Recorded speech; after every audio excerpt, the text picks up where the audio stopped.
Hello, rocket makers. In this series, we're going to talk about the Nike Smoke, which was a high-altitude sounding rocket used to measure wind direction and speeds at upper layers in advance of some of the advanced space flights of the 1960s. It's a very popular model. It's built in a variety of configurations, and that's why we're going to tackle it in this series. So stay tuned and we'll tell you more.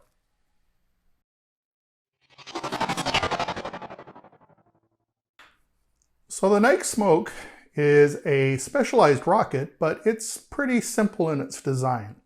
The booster was a stock Nike booster that was developed for the Nike Ajax and Nike Hercules and so on.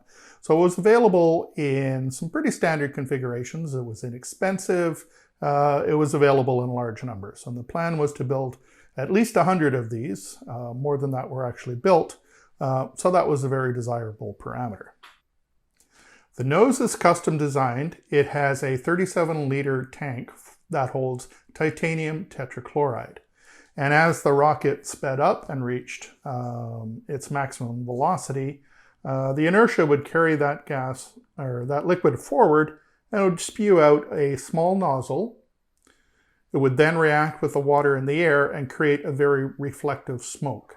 So with that, they're able to track it with cameras and from that measure both the direction and speed of the upper level winds.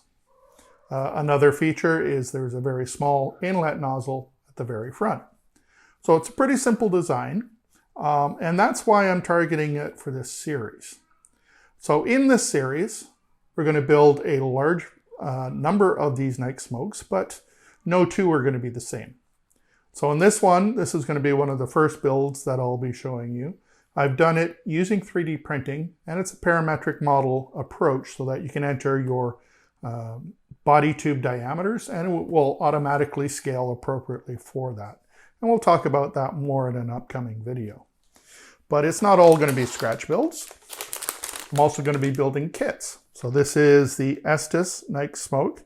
It's a skill level 2. There is a little bit of work to it, primarily in the shaping of the fins, but it is a pretty simple build that you can put together fairly quickly. So this is just one of the kits that we're going to be looking at.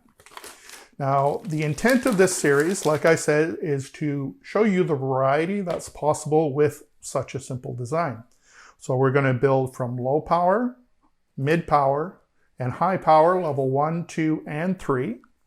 We're going to have kits. We're going to have scratch builds. Not all the scratch builds are going to use 3D printing. Some will use other techniques as well. And again, they're going to be in a variety of sizes and configurations. So that's the goal for this series. Okay, so I do want to give you some warnings about this build series. This model, for example, I talked primarily about the nose and the fin can.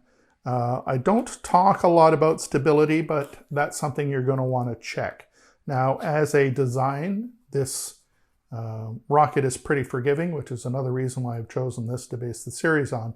But you are going to want to run some simulations to make sure your balances are correct and to make sure that you're choosing the correct motor for your particular rocket. And I am going to talk about that in the series as well. But I won't be presenting simulations for all of the builds, but you should simulate all of the builds. Before you fly, make sure you're safe to fly.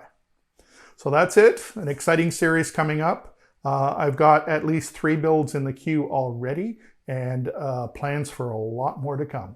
So stay tuned.